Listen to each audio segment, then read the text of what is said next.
disediakan bagi dia yang sekarang duduk di sebelah kanan tahta Allah. Ya, kita berdoa sebentar, Bapak. Tuhan, terima kasih, kami mau dengar firman-Mu. Tuhan, tolong biar firman-Mu ini boleh memberikan kekuatan kepada kami tengah pelayanan kami yang selalu akan menemui rintangan dan halangan. Kami percaya Tuhan yang menolong, memampukan, dan memberikan sukacita penuh kebahagiaan di dalam kami mengerjakan seluruh pelayanan kami. Dalam nama Yesus kami berdoa untuk menikmati firman-Mu pagi ini. Dalam haleluya, amin. Ya Bapak ya sekalian, firman ini mengingatkan kepada saya kepada satu kisah yang pernah mungkin beberapa waktu lalu menjadi satu hal yang mungkin dipandang negatif oleh orang-orang ya Bapak-Bapak sekalian, itu tentang hedonisme, di mana gaya hidup yang penuh kemewahan, ataupun sebenarnya hedonisme sendiri bukan gaya hidup yang penuh kemewahan, tapi gaya hidup yang berusaha mencari kesenangan dan kenikmatan ya, yang dilakukan akhirnya menjadi negatif karena orang-orang berusaha mencari kesenangan dan kebahagiaan dengan gaya hidup yang glamor gitu ya.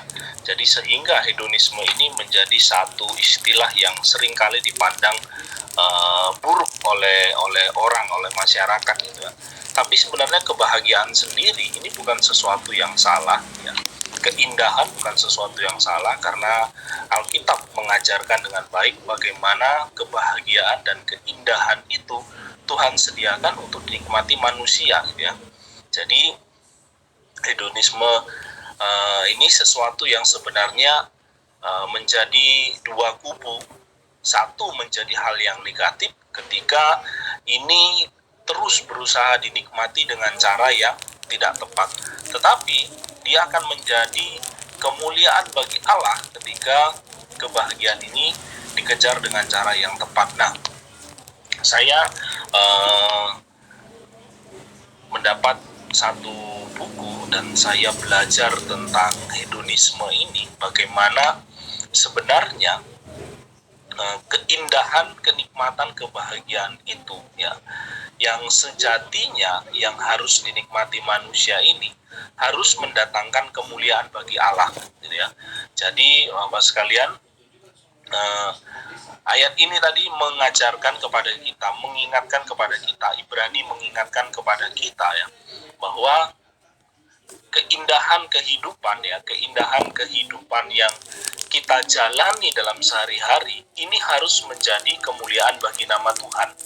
Ini harus menjadi satu yang bisa diceritakan, yang dinikmati, yang orang lain harus bisa lihat bahwa ini adalah buah daripada iman. Jadi kebahagiaan kita sebagai orang percaya, sebagai orang Kristen adalah ketika hidup kita menikmati kesenangan di dalam Kristus. Ini yang membuat berbeda dengan hedonisme yang ada di tengah-tengah dunia ini, di mana orang-orang di tengah dunia ini berusaha mencari kesenangan, mencari kebahagiaan dari harta, dari kekayaan, dari apa yang mereka miliki, jabatankah, ataupun perusahaankah, ataupun hal-hal apa yang mungkin menjadi pencapaian di tengah dunia ini. Tetapi kebahagiaan kita sebagai orang percaya adalah ketika nama Kristus ya, nama Tuhan itu boleh ditampilkan ya. Kesaksian tadi mengingatkan bagaimana pelayanan kita tidak mudah. Pelayanan kita ini penuh dengan yang paling pertama yang harus kita tidak bisa kita pungkiri, bahwa pelayanan kita ini perlu yang namanya dana. Kita tidak punya sponsor, kita tidak punya donatur yang istilahnya setiap waktu ada kebutuhan, ada keperluan, kita bisa berteriak kepada sponsor di tengah-tengah dunia ini. Sponsor kita Tuhan. Tetapi kita yakin sponsor kita Tuhan. Tetapi kita tahu bahwa segala yang kita inginkan, segala keperluan kita itu tidak serta-merta datang. Contoh, mungkin hari ini kita butuh ini, hari ini kita berdoa kepada Tuhan, tidak akan selalu itu datang. Sehingga ini menjadi tantangan dalam kehidupan pelayanan kita. Jadi bagaimana akhirnya dari semua yang ada dalam kehidupan kita ini, dari pergumulan kita, dari perjalanan hidup kita ini, Kristus ditampilkan. Jadi kebahagiaan kekristenan, kebahagiaan Kristen adalah keadaan, ya, adalah keadaan di mana kita bisa menikmati Tuhan, adalah suasana hati, adalah perasaan di mana kita bisa menikmati Tuhan dalam segala kondisi. Ini satu hal yang unik, ya, nggak ada di iman kepercayaan lain. Ini satu hal yang nggak ada di dalam ajaran agama-agama lain, di mana keadaan tidak akan menjadi pengaruh, tidak akan menjadi halangan untuk kita bisa menikmati iman yang sejati. Ini indahnya kekristenan, bahkan di tengah penganiayaan, di tengah kelaparan, di tengah kesedihan, di tengah kesakitan, ini nggak jadi penghalang, ini nggak jadi tantangan, ini nggak jadi rintangan untuk menghalangi kita menikmati Kristus, bahkan menampilkan Kristus.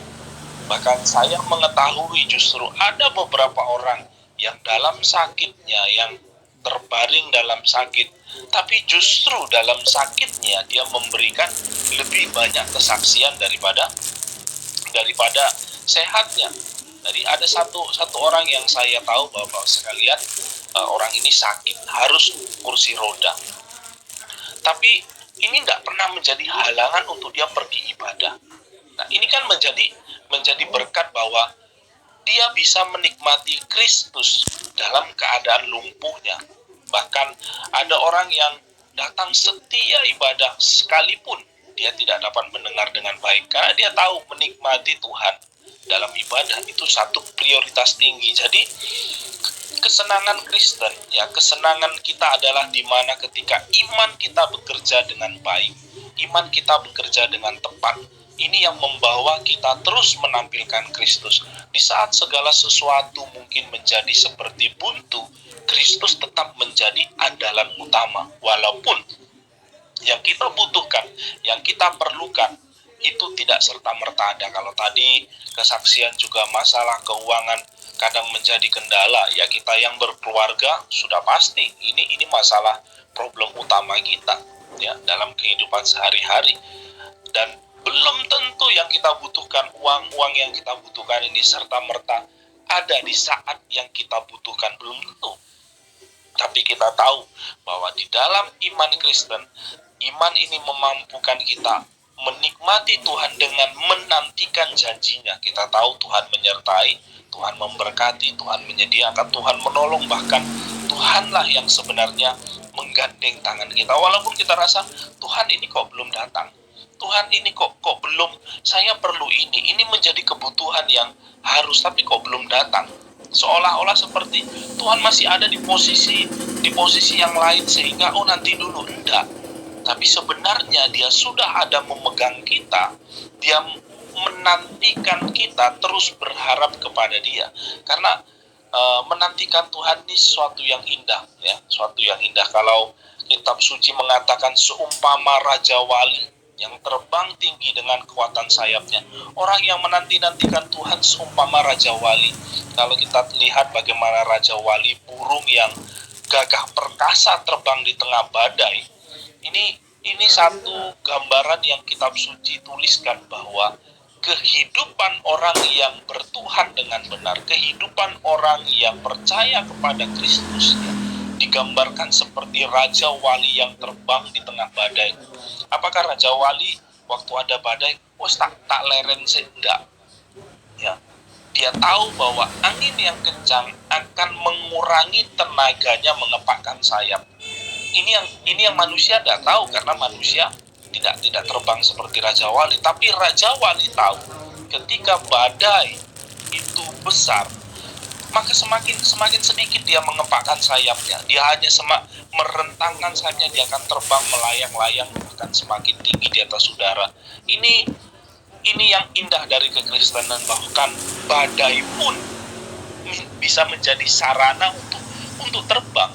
Ya, badai pun bisa menjadi sarana untuk terbang. Waktu Paulus kata, aku rindu ingin pergi ke Roma, aku rindu dalam suratnya dia katakan dia ingin pergi ke Roma untuk menceritakan, untuk menyampaikan kebenaran firman Tuhan.